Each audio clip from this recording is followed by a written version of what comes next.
Brother, when's the last time you fully committed to something? You said, no matter what, I'm going to show up and I'm going to do exactly what I told myself I was going to do. Not fake it to the outside world, but actually do it when no one's watching, when results aren't coming as fast as you think they should, when the easier option is to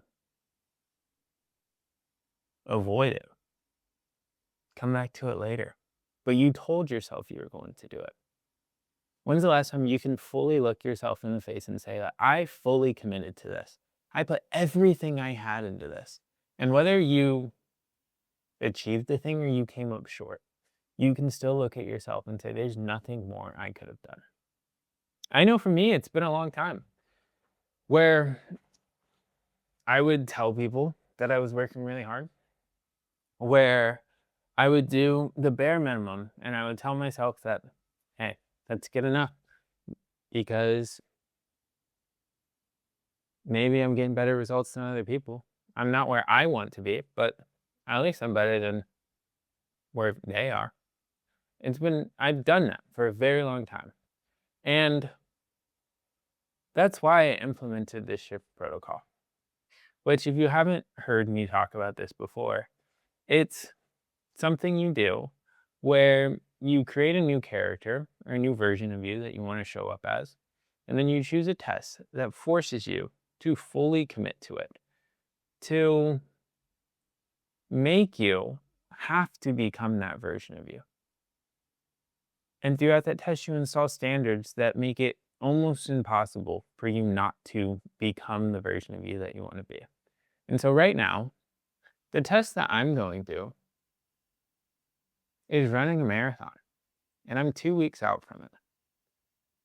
And when I say this training has kicked my ass, I mean it. There's been so many times when I didn't want to wake up and go run. There's been runs that have just floored me, where my legs feel like there's spiders crawling in the back of them because I didn't fuel properly. I have to learn everything from the ground up. I was never a runner. I played football. Like, you're not doing long distance runs at all with that. And I worked out. And so, like, doing a marathon was so out of my wheelhouse that when I decided to do it, I knew it was going to be challenging, but I also told myself I was never going to miss a workout. And it's been 12 weeks, 10 weeks now, because I'm 2 weeks out, since I started this program.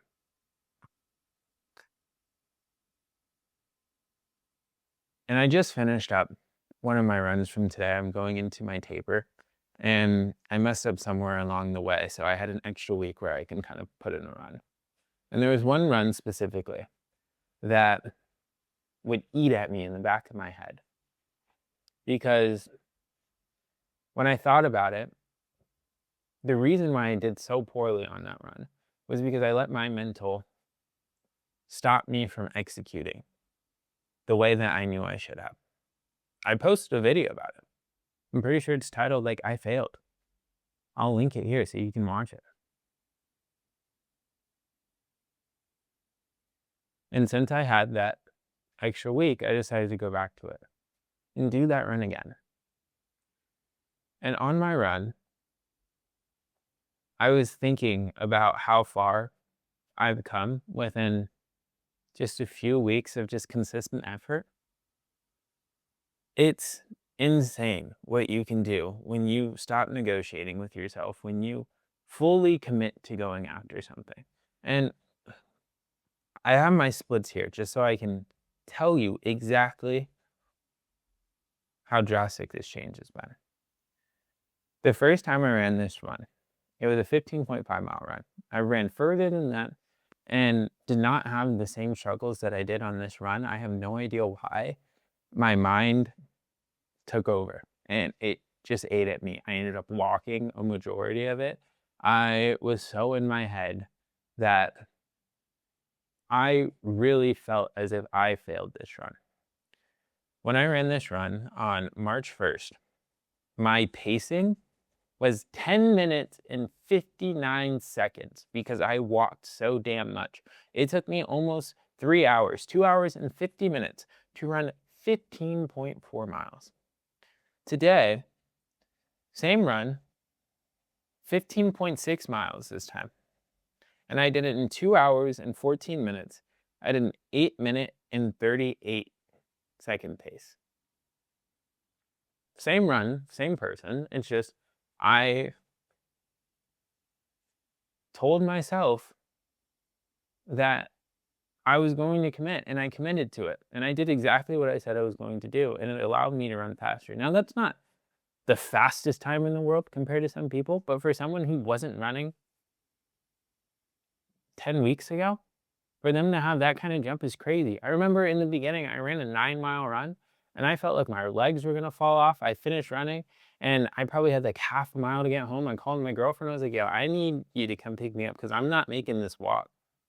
But as I've continued to progress throughout my training, I've seen how much I've changed as a runner, as a person, because on these runs, you just think, like, what else can you do when you are just forcing your body to perform for hours on end? And I just think about how in other areas of my life, I have let myself slip. I have done the bare minimum. I have said, you know what? At least I did this today. And that's where it gets you. Whenever you start trying to justify that you did barely anything to be able to quote unquote move you towards your goal, that trap will keep you stuck for as long as you let it. And that's why I tell everybody I work with that for you to be the best version of yourself, you have to push yourself physically, mentally to maximum capacity. Like,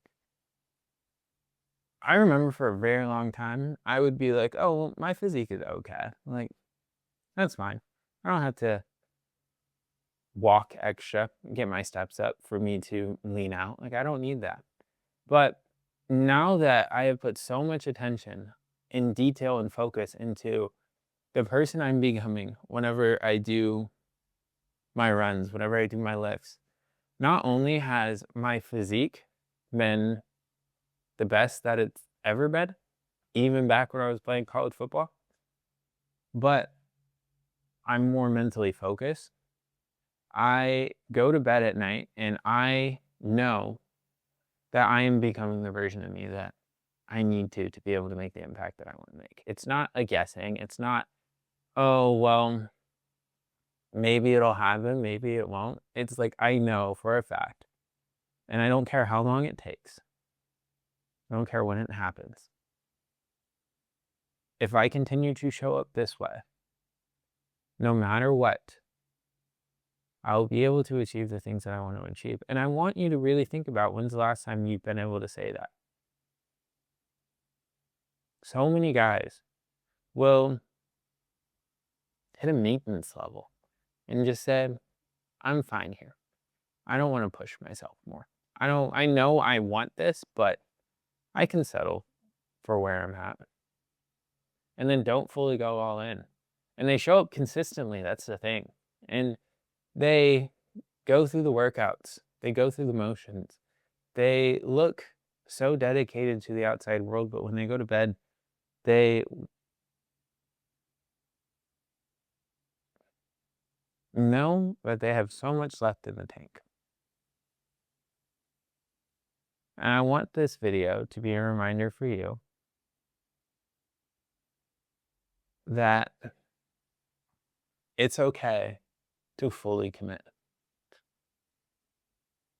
Whatever that resistance is, whether that's the fear of not being able to achieve, feeling the fear of feeling as if you are inadequate if you can't achieve the thing, so you allow yourself to be comfortable in an arena that you know you can succeed in. Pushing past that barrier is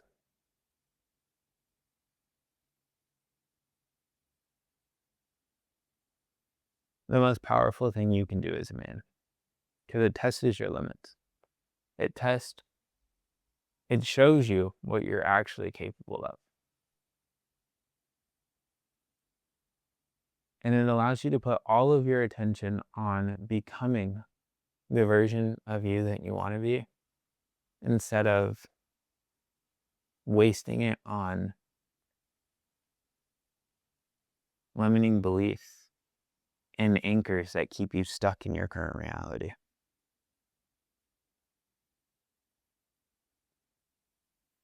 Reality will give you everything that you want in life, but it won't do it without getting something in return. And 99% of the time, that thing is the current version of you. I think about that all the time. I say a lot because it's a reminder that each and every single decision you make, every moment, you're deciding who you are becoming. And so the question is, are you going to decide that unconsciously and settle for where you're at? Or are you going to consciously decide to push forward and step into the version of you that you know you're meant to be?